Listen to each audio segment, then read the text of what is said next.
2013, I started with my first hive. Within a couple of years, as it does, I grew into a nice little backyard operation. A few hives there.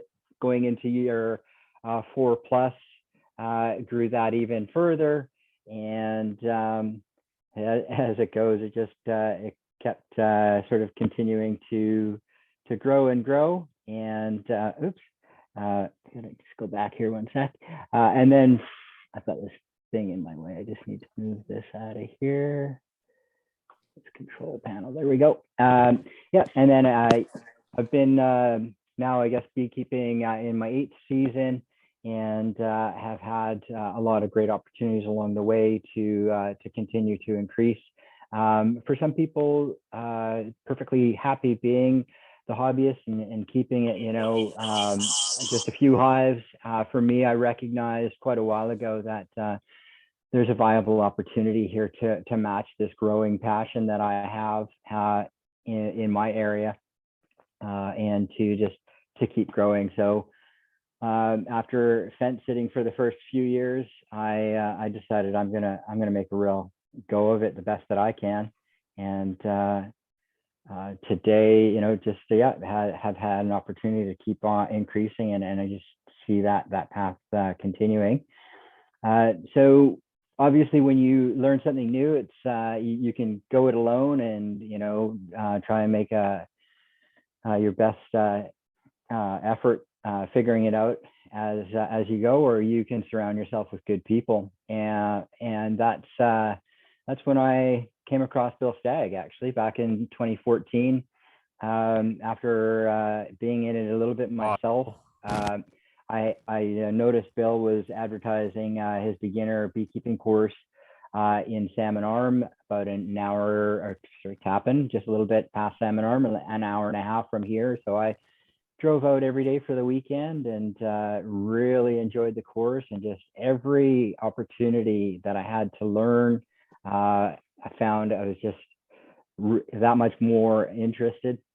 A couple years later, Bill had put on a queen rearing course with John out at his place, and again, just another opportunity to just really have my mind open to everything to do with beekeeping. And then last year in February, made it out to UBC for the Bee Masters course. And it's just one of those things, I'm sure I'm preaching to the choir, but it's one of those things that the more you learn, you just want to keep diving deeper and learn more and more and more about.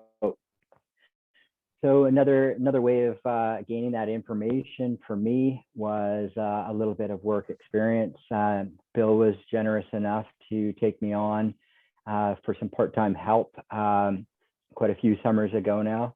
And he showed me a lot of what it means to run a commercial operation and to work at scale. So previous to that, there's a lot of the smaller beekeeping discussions, backyard beekeeping, hobbyist beekeeping discussions, and then you see how a commercial operation runs, and the differences in equipment and the processes and things like that. And it's like, wow, this is next level. The following summer, I after going out to the semi-annual in March, when it was back in Kamloops where I met Emily, I made the connection there, and I had an opportunity to put some time in with Emily as well, and see that commercial beekeeping has many different shapes as far as equipment goes, and processes and ways of doing things. And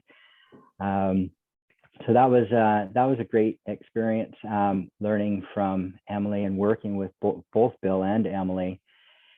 And since then, they've just been incredible resources for myself. And obviously through the time that I spent learning with John back in 2016, he's not that far from me either, just out in Spolishing in Armstrong there. So we've stayed in touch, and I had the opportunity to take on his operation this year.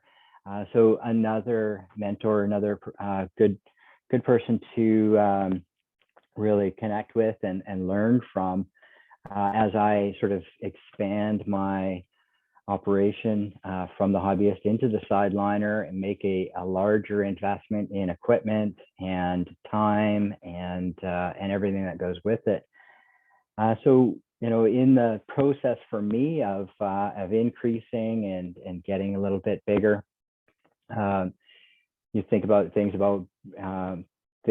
stuff like creating and building a brand. So what is your business persona? And, you know, for those of us that are here in this presentation, you realize by now you can, a lot of different avenues you can invest your focus. It can be strictly honey production. It can be, you know, beef stock. It can be a blend of that. You can get into the high products and so on. And then, you know, focusing on equipment and supplies. So it seems like the natural path is to start in honey production, and then as you gain experience, move into bee stock, nukes, queens, and packages, which is you know, largely what our focus is for today.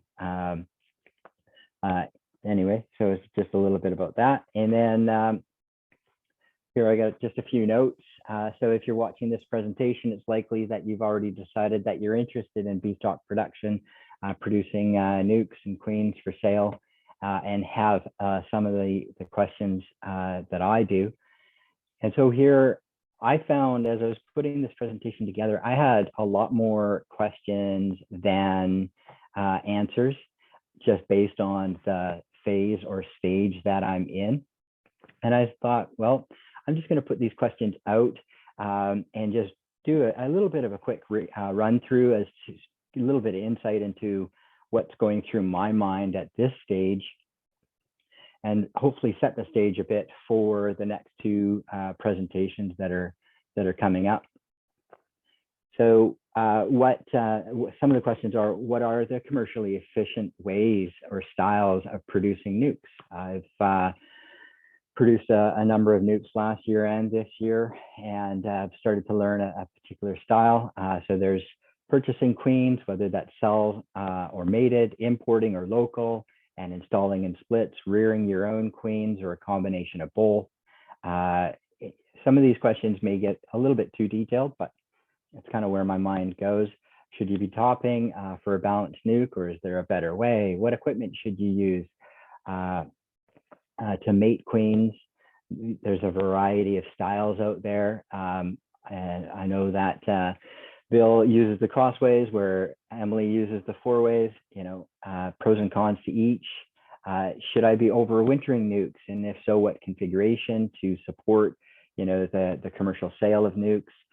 What size nukes should I sell? 4-frame, 5-frame, chloroplast, wood boxes. There's a lot of different ways to get into commercial nuke production. How do you structure your pricing? Hobbyist, retail, commercial, box and frame exchange or not? You know, these are all things that, you know, I'll need to decide and be good with as I move forward into more of a commercial landscape. So how many colonies can one person operate comfortably before needing to add help? You see a lot of people that move too quickly, and they want to go from 60 to 300 to 500 or something like that.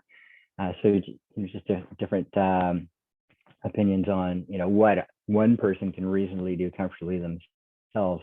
Does spring product treatment affect selection or treatment selection, being apivar or formic, impact buildup? What are some of the best practice standards having a focus on stock production with regards to feeding? So some feed in the spring, some don't. Some feed syrup continuously, maintaining a continuous artificial flow for comb production and brood production, whereas others just give a flash in the spring and let nature do the rest. When splitting or topping, or just pulling, when splitting, topping, or just pulling directly into nukes. So there's a style method there. what methods are most commercially viable, starter and separate finisher builder, or combined, or another method, all these different things. 2 bars for your grass, or 3 bars. Some people will do 15. Some people will do a bit more. There's a lot of these sort of questions sort of go through my mind as to what is the most efficient or effective way. Some people will load their breeders full of extra bees, and others don't. So it's just really trying to understand what is the norm, or what is the most effective.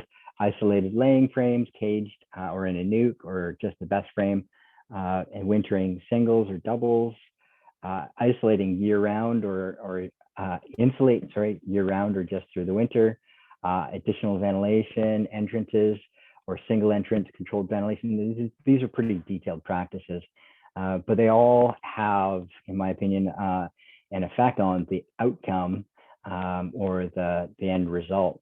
What record keeping is critical and essential for scaling up stock production? How many breeders should I run in order to consistently offer mated queens for sale? Another question there. At this point, I don't consistently offer mated queens for sale. It's an area I'd love to get into.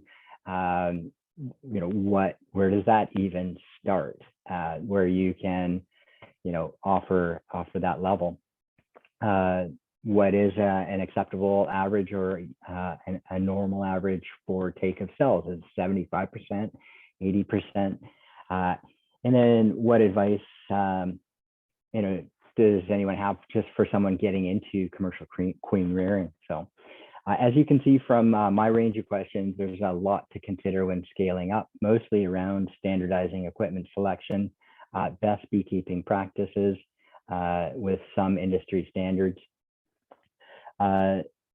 Some of the little bit that I've learned is to choose an equipment style and work process that works best for you before making a major investment.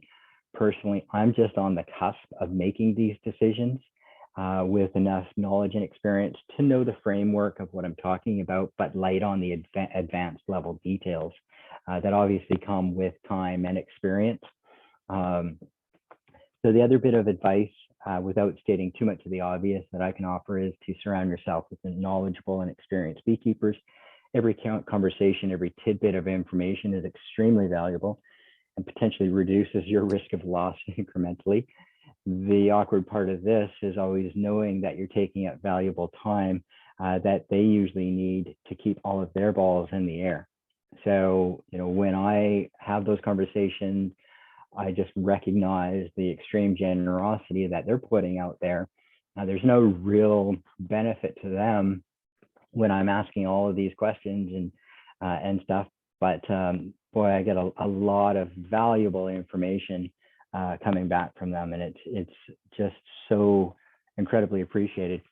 Most of the time, we're looking at joining chunks of information from sessions like this, association meetings and courses when you can find them, to piece together a functional big picture as a map to be successful, which brings me to my next point. I've had the distinct pleasure of getting to know and work with the next 2 presenters over the many years of my beekeeping development.